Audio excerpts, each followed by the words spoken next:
نحمده ونصلي على رسوله الكريم بسم الله الرحمن الرحيم محترم ভাই ও দোস্ত বুজুর্গ আল্লাহ পাক মানুষকে অল্প সময়ের জন্য দুনিয়াতে পাঠিয়েছে। দুনিয়াতে আসার আগে আমরা রূহের জগতে ছিলাম। কত হাজার, কত লক্ষ, কত কোটি বছর কেউ জানে না। এবং দুনিয়াতে হাদিসে পাকে আসছে মানুষের জীবন ৬০-৭০ বছর। এরপরে কবরে কত হাজার বছর, তারপরে হাসরের দিন একদিন ৫০,০০০ বছরের সমান। তারপরে ভাই দোস্ত জান্নাত অথবা জাহান্নাম, যেটার কোনো শেষ নাই। তো পিছনে এত লম্বা সময়, সামনে এত লম্বা সময়, মাঝখানে ৬০-৭০ বছর বলতে গেলে কিছুই না। কিন্তু ভাই দোস্ত যদিও সময় অল্প, কিন্তু এই সময় বহুত গুরুত্ব রাখে।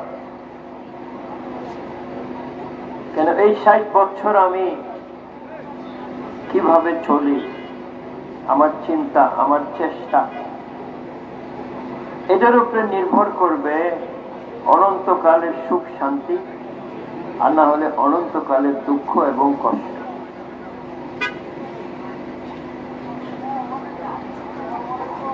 এজন্য যতটুক সময় আল্লাহ আমাদেরকে দিছে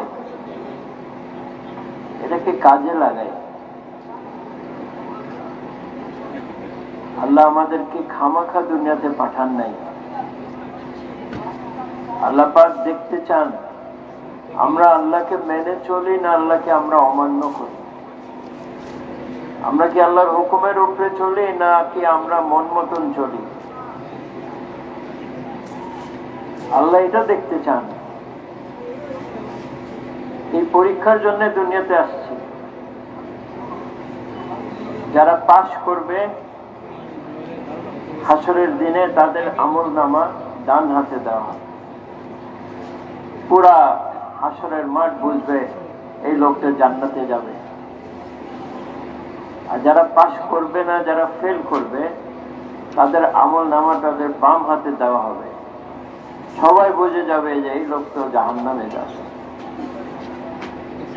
এজন্য ভাই দোস্ত বুঝুন, জান্নাত না জাহান্নাম, এইটা আমার আমলের উপরে নির্ভর করে। যদি নেক আমল বেশি হয় তো জান্নাতে যাব, বদ আমল বেশি হয় জাহান্নামে যাব। আমল নির্ভর করে আমার ঈমানের উপরে। ঈমান মজবুত, আমল সুন্দর। ঈমান দুর্বল, আমলও দুর্বল। এজন্য কি করতে হবে? ঈমান রে মজবুত করতে হবে, ঈমান রে পাকাপোক্ত করতে হবে। আর ঈমান মজবুত কিভাবে হবে? ঈমানের মেহনত করতে হবে। আজকে চাকরি, ব্যবসা, দোকানদারি, এই মেহনত তো আমরা বুঝি। কৃষিকাজ, দোকানদারি, এই মেহনত আমরা বুঝি। কিন্তু ঈমানের মেহনত না করতে করতে আমরা ভুলে গেছি। আমরা তো ধরে রাখছি ঈমান তো আমার আছে, আমি তো মুসলমান।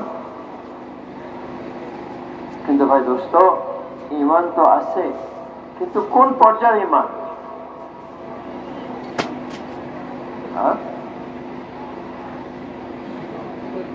আজকে ঈমান এত দুর্বল যে আমি মিথ্যা বলতেছি, আমি ভেজাল মিশাইতেছি, আমি মানুষের হক মারতেছি, আমি চুরি ডাকাতিতে চলে গেছি, ঘুষ সুদে চলে গেছি, আমার ইমান এত দুর্বল যে আমাকে ওগুলো থেকে বাঁচাইতে পারতেছে না। এটার উদাহরণ হলো, একটা লোক হাসপাতালে আছে, না নিজে খাইতে পারে, না নিজে পেশাব পায়খানা করতে পারে, কিন্তু এটা কেউ বলবে না যে এই লোকটা মরে গেছে, না, তার ভাই মাইক ঠিক করেন, কেউ বলবে না না এই লোকের ভিতরে জান নাই, জান আছে, কিন্তু এমন অবস্থা। আর রাস্তা দিয়ে একজন 2.5 মণ বস্তা নিয়ে হাঁটতেছে। ইমান যদি দুর্বল হয় আমরা ওই হাসপাতালের লোকের মতো, আর ইমান যদি সবল হয় তাহলে আমি ওই রাস্তা যে 2.5 মণ নিয়ে হাঁটতেছে তার মতো। এজন্য হুজুর সাল্লাল্লাহু আলাইহি ওয়াসাল্লাম যারা প্রথম মুসলমান হইত তাদেরকে ইমান বানানোর কাজে লাগাইতেন। সেটা কি? তাদেরকে দাওয়াতের কাজে লাগাইতেন। তুমি মুসলমান হইছ, আরেকজনকে দাওয়াত দাও। তো যে মুসলমান হইত সে দাওয়াতের কাজে লাগিয়ে যেত। পুরুষ হলে পুরুষদেরকে ডাকতো, মেয়েরা হলে মেয়েদেরকে ডাকতো, গোলাম বান্দি হলে গোলাম বান্দিদেরকে ডাকতো। এই যে দাওয়াত প্রথম থেকে শুরু হয়েছে, নামাজ পড়ে আসছে, রোজা পড়ে আসছে, হজ পড়ে আসছে, যাকাত পড়ে আসছে, তো দাওয়াত প্রথম দিন থেকে।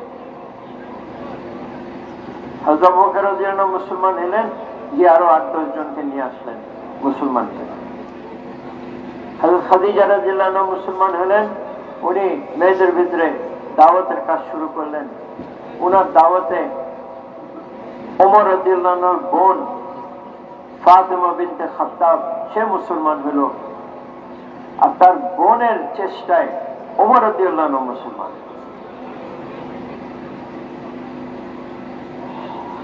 এই জন্য ভাই দোস্ত বলবো, আজকে সে দাওয়াত, আমাদের দাওয়াতের মেহনত, ইমানের মেহনত, এটা ছুটে গেছে। আমরা দুনিয়া নিয়ে ব্যস্ত হয়ে গেছি, আমরা আখিরাত ভুলে গেছি।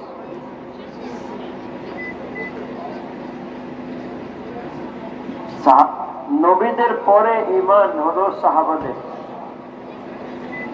কেন? যে ওনারা দাওয়াতের কাজ করছে। আগে মুসাসমের আগে যত নবী আসছেন ওনারা দাওয়াতের কাজ করছে, আর যত উম্মত ছিল ওনাদের, তাদের উপরে দাওয়াতের কাজের দায়িত্ব ছিল না। তাদের কি দায়িত্ব ছিল? ইবাদত করা।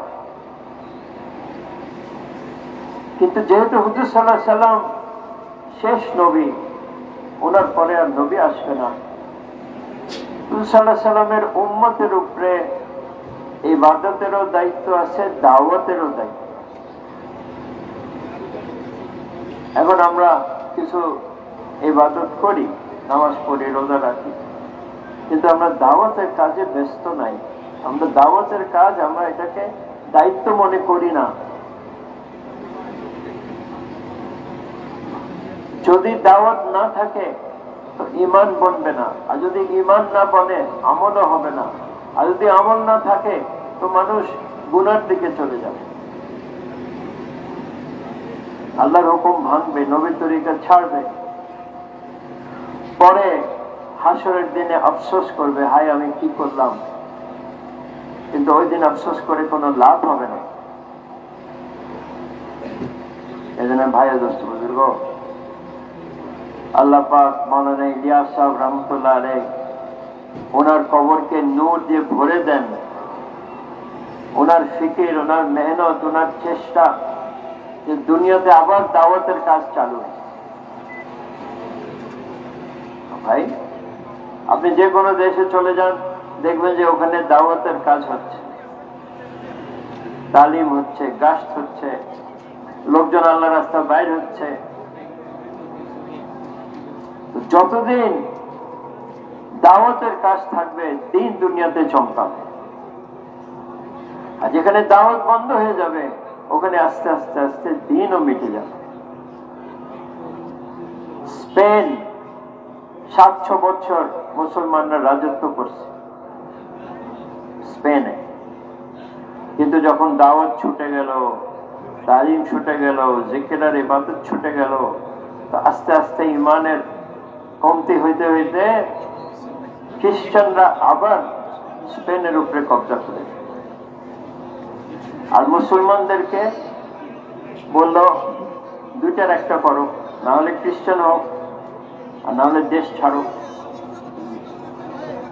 তো যারা খ্রিস্টান হইতো তারা খ্রিস্টান হয়ে যেত, যারা দেশ ছাড়তো তারা দেশ ছেড়ে অন্য দেশে, আর যারা দুইটার একটা করতো না তাদেরকে মেরে ফেলত।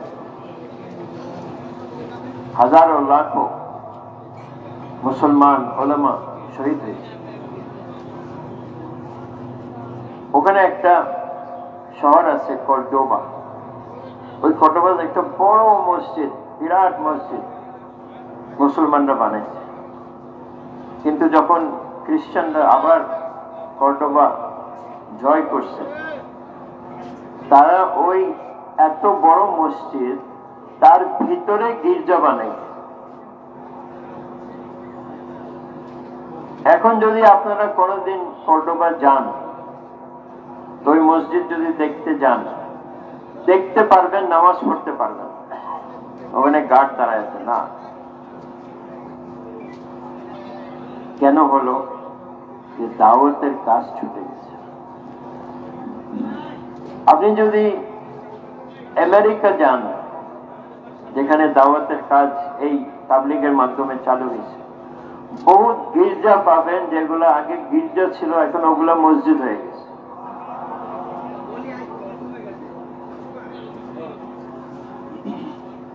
এবং বাচ্চারা মক্তবে কোরআন শিখতেছে, মা বোনরা পর্দার সাথে চলতেছে। কি হয়েছে? ওখানে দাওয়াতের কাজ শুরু।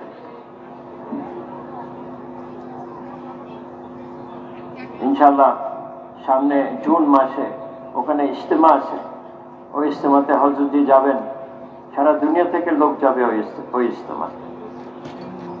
তো ভাই দোস্ত বুজুর্গ, এই জন্য আমাদের যে আমরা ইজতেমা করি, এটার জন্য যে এখানে একটা পরিবেশ হবে যেটাকে বলা হয় আমালে দাওয়াত। আমালে দাওয়াতে কি কি আছে? দাওয়াত আছে, তালিম আছে, জিকির আছে, ইবাদত আছে, খিদমত আছে। এই 3 দিন আমরা এই আমলগুলোতে ব্যস্ত থাকি। এই আমলগুলো কোথা থেকে পাইলাম? 13 বছর রাসূল সাল্লাল্লাহু আলাইহি ওয়াসাল্লাম সাহাবাদেরকে নিয়ে এই আমলগুলো করছে। মসজিদ ছিল না, ঘরে ঘরে কাজ হতো, কিন্তু রাসূল সাল্লাল্লাহু আলাইহি ওয়াসাল্লাম সাহাবাদেরকে, সাহাবিয়াদেরকে আমালে দাওয়াতে ব্যস্ত রাখলেন। আমাদের বড়রা নিজামুদ্দিন থেকে এটাই বলতেছে যে আমরা আমালে দাওয়াতে ব্যস্ত হয়ে যাই। পুরুষরা মসজিদে, মা বোনরা যার যার ঘরে। 13 বছর যখন সাহাবারা, সাহাবিয়ারা এই আমলগুলা করছেন, মার খাইছেন, ধাক্কা খাইছেন, জানও দিয়ে দিছেন, কিন্তু জমেছিলেন। এই আমলগুলার কারণে ওনাদের ঈমান মজবুত হয়েছে। কেন? দাওয়াত দিচ্ছেন। ওনাদের আমল আখলাক ঠিক হয়েছে, ওনাদের আল্লাহর সাথে সম্পর্ক হয়েছে। যখন হিজরত করে মদিনা গেলেন, সবচেয়ে আগে মসজিদ বানাইছে, আর মসজিদে এই আমলগুলো চালু করছে। আর সাহাবিয়ারা নিজের নিজের ঘরে এই আমলগুলো চালু করছে। সারা দুনিয়া থেকে যারা মুসলমান হইতো মদিনায় আসতো দিন শিখতে। তো পুরুষ হলে মসজিদের দিন শিখতো, মেয়েরা আসলে সাহাবাদের ঘরে সাহাবিয়াদের কাছে দিন শিখত। এক বৃদ্ধ মেয়ে তার যুবক ছেলেকে নিয়ে মদিনায় আসে, নতুন মুসলমান। সাহাবারা যুবককে নিজের সাথে মসজিদে রাখলেন, আর তার মাকে কোন সাহাবীর বাসায় রাখে। কিছুদিন পরে ওই যুবক ইন্তেকাল করছে। সাহাবারা তাকে গোসল দিলেন, কাফন পরাইলেন। হুজুর সাল্লাল্লাহু আলাইহি ওয়াসাল্লামকে খবর দিলেন, ইয়া রাসূলুল্লাহ, ওই যে যুবক আসছিল তার মাকে নিয়ে, সে তো ইন্তেকাল করছে, আপনি তার জানাজা পড়েন। হুজুর সাল্লাল্লাহু আলাইহি ওয়াসাল্লাম জিজ্ঞেস করলেন, তার মাকে খবর দিছ? বলে, জি না, মাকে তো খবর দি নাই। বলে, তার মাকে খবর দাও। মা এসে কাঁদতেছে আর ছেলের পা ধরে কাঁদতেছে আর দোয়া করতেছে। কি দোয়া করতেছে? হে আল্লাহ, আপনি তো হায়াত দেনেওয়ালা, আপনি চাইলে আমার ছেলেকে আপনি জীবিত করতে পারেন, একদিন তো করবেন, মানে হাসরের মাঠে তো করবেন। আজকে আমার ছেলেকে জিন্দা হায়াত দেন, আজকে জীবিত করেন। এটা বলতেছেন আর দোয়া করতেছেন আর কাঁদতেছেন। করতে করতে ছেলে উঠে বসে গেল। সাহাবারা বললেন, সকালে তার আমরা গোসল দিলাম আর বিকালে তার সাথে বসে ভাত খাইলাম এবং লম্বা হায়াত পাইছে। বলার মাকসাদ হলো, এই নতুন বৃদ্ধা মেলো, সে এরকম ইমানওয়ালি আর এরকম আল্লাহর কাছ থেকে লেনেওয়ালি কিভাবে বলল? সে সাহাবিয়াদের সাথে থাইকে এটা শিখছে। আজকে আমাদের কয়টা ভাষা আছে যে যদি নতুন মুসলমানরা আসছে ইংল্যান্ড থেকে, আমেরিকা থেকে, যে তারা এইভাবে দিন শিখতে পারবে?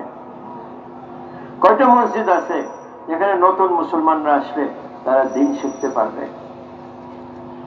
এজন্য ভাই, আমাদের বড়রা বলতেছেন, আমরা আমাদের মসজিদকে 24 ঘন্টা আবাদ করি। কয় ঘন্টা বলেন? 24 ঘন্টা আবাদ। এখন তো মসজিদ হয়ে গেছে নামাজ ঘর, নামাজের আগে খুলে নামাজের পরে বন্ধ হয়ে গেছে। কিন্তু হুজুর সাল্লাল্লাহু আলাইহি ওয়াসাল্লামের মসজিদ তো এরকম ছিল না।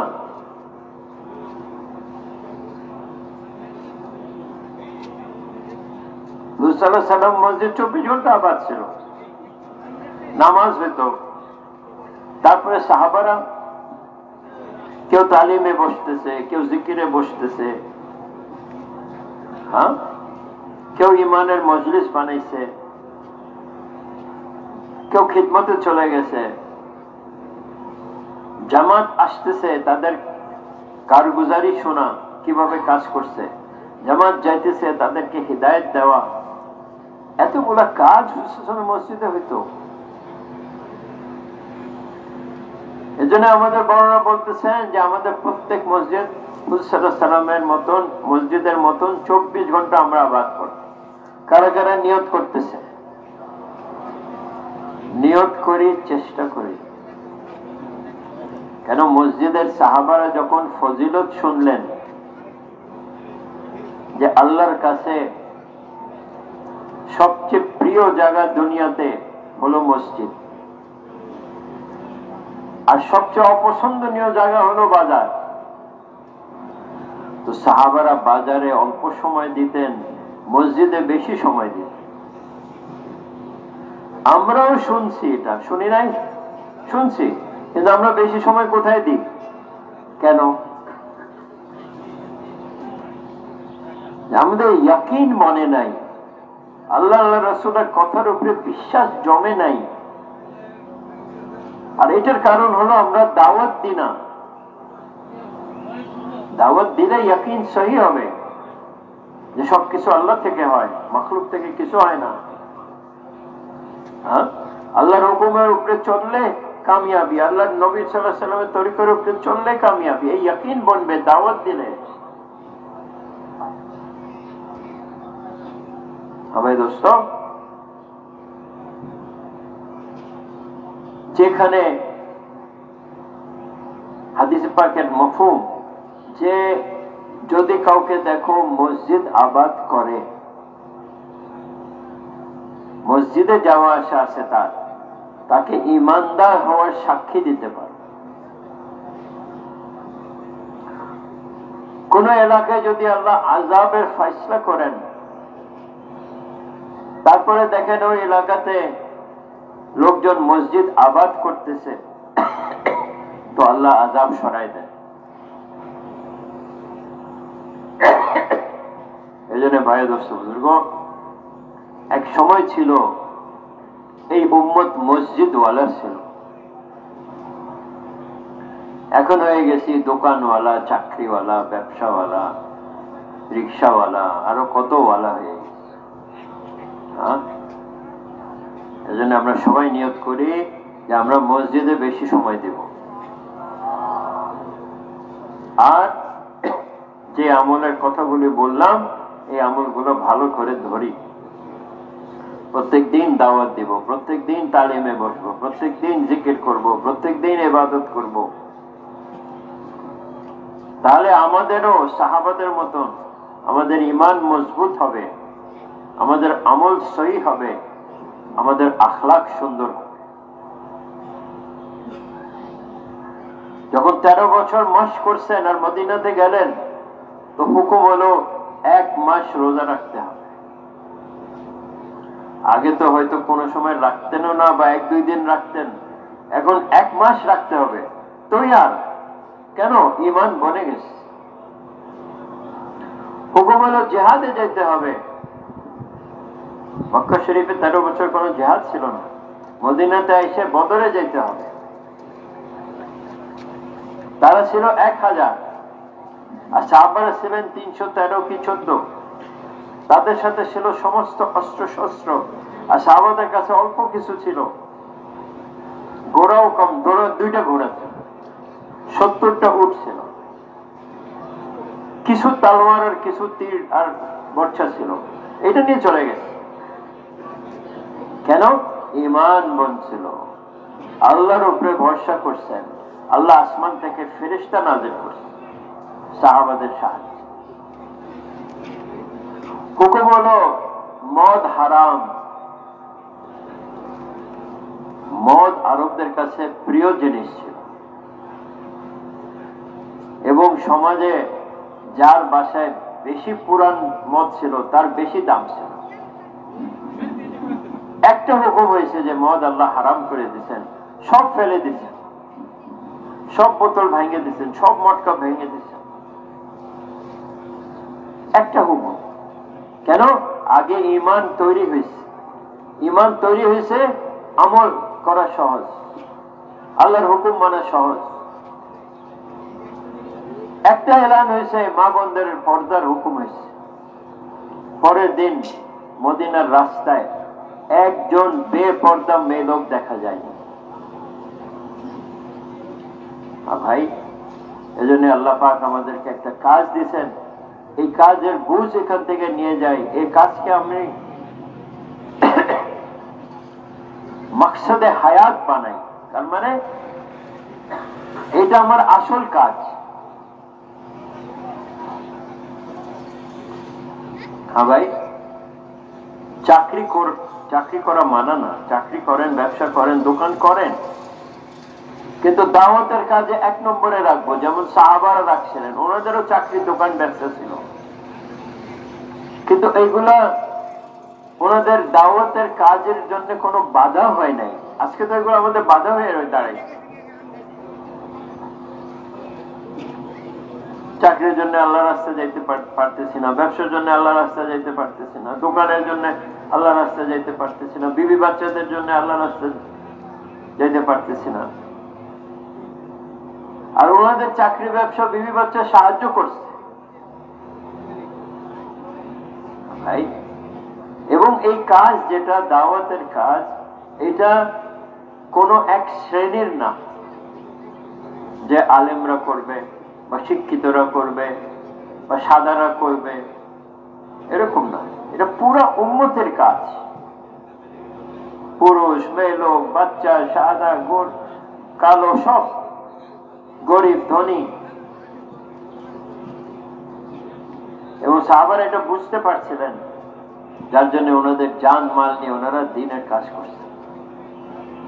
ওনারা দুনিয়ার কোণে কোণে চলে গেছে। হ্যাঁ, বেশি কবর আরবের বাইরে আছে সাহাবাদের, কম কবর আরবের ভিতরে আছে সাহাবা। হযরত আব্দুল্লাহ ইবনে আব্বাস রাদিয়াল্লাহু আনহু, ওনার কবর আছে তায়েফে। ওনার আরেক ভাই, তার কবর আছে রাশিয়াতে, কুসুম বিন আব্বাস। সামারকান্দে ওনার কবর। আরো দুই ভাই, তাদের কবর হলো আফ্রিকাতে। হুজুরের চাচতো ভাইরা সারা দুনিয়াতে কবর বানায়। সুদানে একটা গ্রাম আছে, ওটার নাম হলো সাহাবা। বলে ভাই এটার নাম সাহাবা কেন? বলে এখানে 50 জন সাহাবাদের কবর আছে। সাহাবারা যে সারা দুনিয়াতে গেলেন, উদ্দেশ্য কি ছিল? মাল কামানোর, ব্যবসার জন্যে, বিয়ে শাদীর জন্যে, হুকুমত করার জন্যে কেন গেছিলেন? একটা কারণ ছিল, আলায়ে কালামাতিল্লাহ, কালমা বুলন্দ হবে, মানুষ আল্লাহকে চিনবে, মানুষ আল্লাহকে মানবে, দুনিয়াতে দিন জিন্দা হবে। এটা ছাড়া আর কোনো উদ্দেশ্য ছিল না ওনাদের, যার জন্য আল্লাহ পাক ওনাদের উপরে রাজি হয়ে গেলেন। হ্যাঁ, আল্লাহ কোরআনে জানাই দিয়েছেন, আমি তাদের উপরে রাজি, তারা আমার উপরে রাজি। ভাই, তো আমরা আল্লাহকে রাজি করতে চাই না? চাই কি চাই না ভাই? যদি আল্লাহকে রাজি করতে চাই, তাহলে সাহাবাদের মতন বনতে হবে। হ্যাঁ, সাহাবাদের যে সিফত ছিল, সেটা ছিল এটাই যে আল্লাহর মদদ, আল্লাহর সাহায্য যে পাইছেন, যে ওনারা দাওয়াতের কাজকে 1 নম্বরে রাখছে। আর আমরা আল্লাহর সাহায্য হারাইছি কেন? যে আমরা দাওয়াতের কাজের কোনো নম্বরই নাই আমাদের। এই জন্য আজকে থেকে নিয়ত করি যে আমরা দাওয়াতের কাজকে 1 নম্বর বানাবো। কারা কারা নিয়ত করতেছেন? পুরো মজমা নিয়ত করি। হ্যাঁ, এবং বাকি উম্মতের কাছে এখন যাইতে হবে এই জিনিস বুঝাবার জন্য। ঘরে বসে থাকলে হবে না, দোকানে বসে থাকলে হবে না। হযরত মাওলানা ইউসুফ সাহেব রহমাতুল্লাহ আলাইহি হিসাব করলেন যে হুজুর সাল্লাল্লাহু আলাইহি ওয়াসাল্লাম 10 বছর মদিনায় ছিলেন, 150 জামাত আল্লাহর রাস্তা বাইরে, যার ভিতরে 27-28 বার হুজুর সাল্লাল্লাহু আলাইহি ওয়াসাল্লাম নিজে সাথে ছিলেন। তো আমি বলতে চাই, যদি হুজুর সাল্লাল্লাহু আলাইহি ওয়াসাল্লাম আল্লাহর রাস্তা বাইরে হয়েছেন, তো আমাদের ভিতরে কে এত বড় বুজুর্গ পণ্ডিত আছে যে বলতে পারে যে না, আমি বাইর হব না? এজন্য আমরা সবাই নিয়ত করি যে আমরা ইনশাআল্লাহ তাআলা আল্লাহর রাস্তা বের হব, এবং এই মাঠ থেকে আমরা বের হব। হ্যাঁ, নিয়ত করলে আল্লাহ রাস্তা করে দেন। দিল তৈরি হয়ে গেলে বের হওয়া কোনো ব্যাপারই না। দিলকে তৈরি করি। হ্যাঁ, এক জিহাদের ময়দানে এক সাহাবী একটু দ্বিধাবোধ করছেন। বলেন, আরে আব্দুল্লাহ, তুমি মরবা না? তুমি কবরে যাবা না? তো তুমি কেন দ্বিধা করলা? তোমার বিবিদের জন্য সব বিবি তালাক, গোলাম বান্দিদের জন্য সব গোলাম বান্দি আজাদ, তোমার মালের জন্য সব মাল সাদকা। এখন আর কোন জিনিস আছে তার পিছ টানার জন্য সামনে বাড়ছেন আর শহীদ হয়ে গেছে।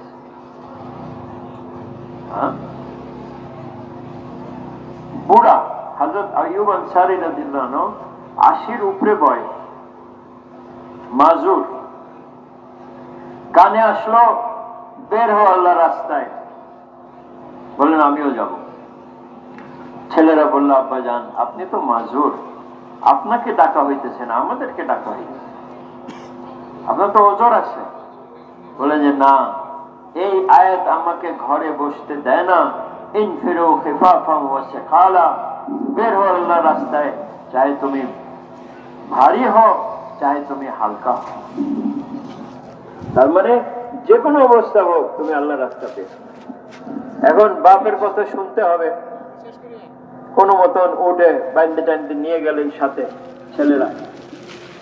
মাঝ পথে ওনার মওতের সময় এসে ছেলেদেরকে ডেকে বললেন, দেখো, আমার যদি আজকে এখানে মৃত্যু হয় তো এখানে আমার কবর দিবা না, আমাকে ইসলামের লস্কর যত দূরে যায় ওইখানে গিয়ে আমার কবর দিবা, আমার লাশকে সাথে নিবা, যেন আমি আল্লাহকে বলতে পারি যে এ আল্লাহ, যতদিন হায়াত ছিল তোমার রাস্তা বের হয়েছি, মওতের পরে আমার লাশ তোমার রাস্তায় চলছে।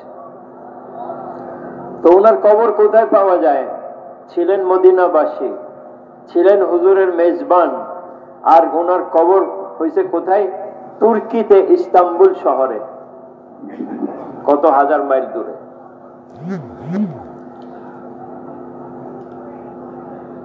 ছোট ছোট বাচ্চারা আল্লাহ রাস্তা বাইরে হয়ে যেত। হুজুর সাল্লাম বাচ্চাদেরকে দেখে বয়স জিজ্ঞেস করতেন, 15 হলে বা তার বেশি হলে নিয়ে নিতেন, 15 কম হলে তাদেরকে ফিরত মদিনা ফেরত পাঠাই দিতেন। হযরত সাদ বিন আবি ওয়াক্কাস রাদিয়াল্লাহু আনহু দেখলেন ওনার ছোট ভাই উমাইর বিন আবি ওয়াক্কাস, সে বদরওয়ালাদের সাথে চলতেছে কিন্তু নিজেরে লুকায় রাখতেছে। বলে, তুমি কেন লুকাইতেছ? বলো, ভাইজান, আমার ভয় করে হুজুর সাল্লাল্লাহু আলাইহি ওয়াসাল্লাম আমাকে দেখে ফেলবেন আর আমাকে ফেরত পাঠাই দিন। তার মানে বোঝা গেল 15 চেয়ে কম বয়স ছিল। হুজুর সাল্লাল্লাহু আলাইহি ওয়াসাল্লাম ঠিকই দেখে ফেললেন আর বলেন, উমাইর, তুমি তো ছোট, তুমি ফেরত যাও, মদিনা যাও। উনি কাঁদতে শুরু করলেন। কেন কাঁদতেছ? বলে, ইয়া রাসূলুল্লাহ, আমার মনের আশা আমি আল্লাহর রাস্তা বাইর হই, আমি জিহাদ করি, আমি শহীদ হয়ে যাই, আমি জান্নাতে চলে যাই। তো তার আগ্রহ দেখে হুজুর সাল্লাল্লাহু আলাইহি ওয়াসাল্লাম বলে, আচ্ছা চলো আমাদের সাথে। বদরের যুদ্ধ হয়েছে, আপনারা জানেন, 70 জন কাফের কতল হয়েছে, 70 জন কাফের বন্দী হয়েছে, 14 জন সাহাবা শহীদ হয়েছেন, তাদের ভিতরে একজন উমাইর বিন আবি ওয়াক্কাস রাদিয়াল্লাহু আনহু। আল্লাহ তার আশাকে পূরণ করছে। তো বাচ্চাদের জজবা ছিল, আমার সবকিছু দিনের জন্য লাগে যায়।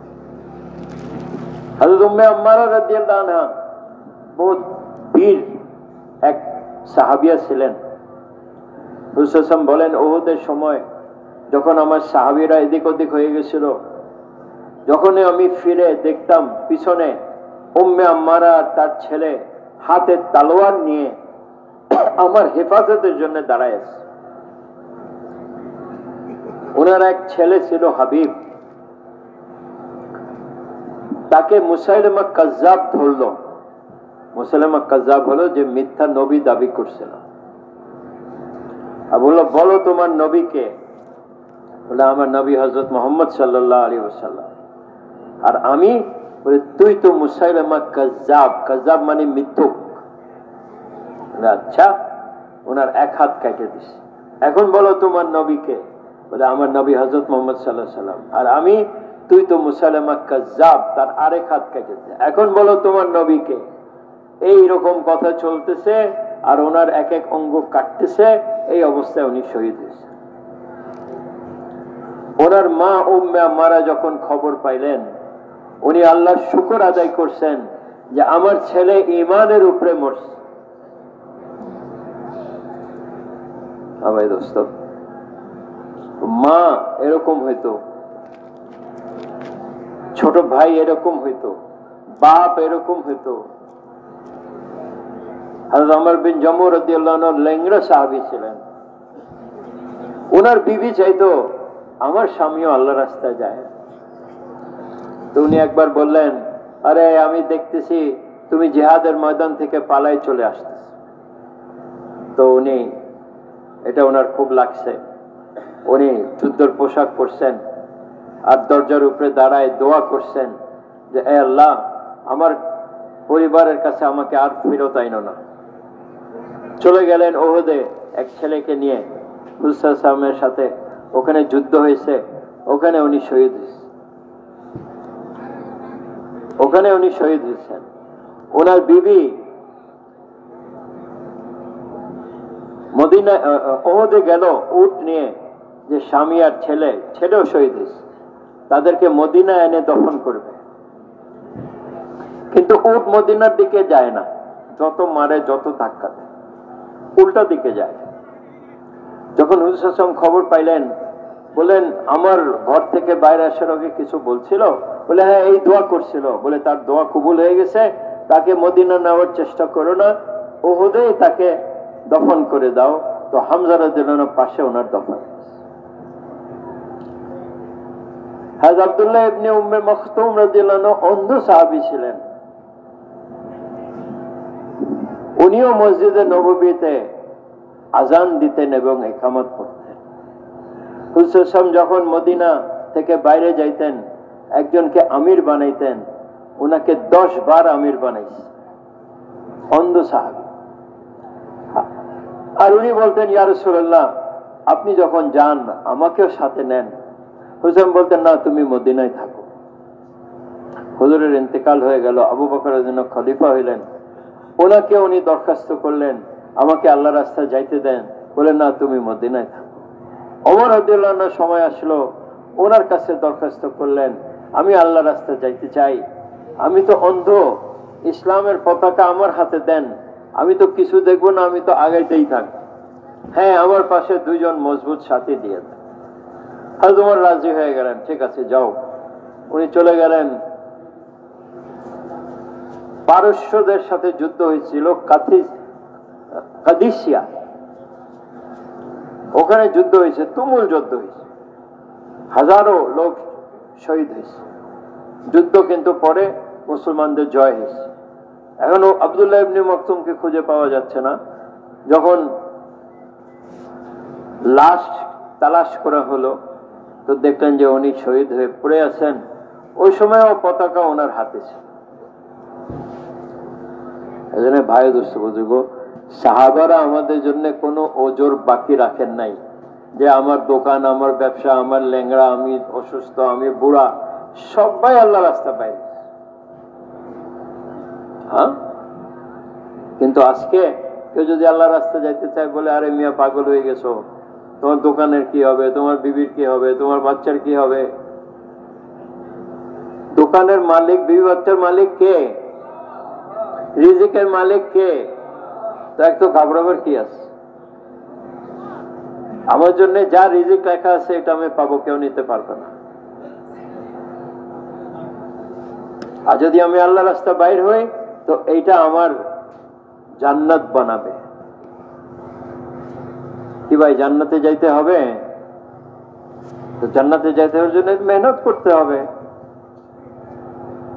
জান আর মাল কে দিছে? তো আল্লাহ যখন জান আর মাল দিছে, এটাকে কোথায় খরচ করব এটা তো জানতে হবে। এজন্য আল্লাহ কি বলছেন জানতে হবে, হুজুর সাল্লাল্লাহু আলাইহি ওয়াসাল্লাম কি করছেন জানতে হবে, সাহাবারা কেমন ছিলেন জানতে হবে।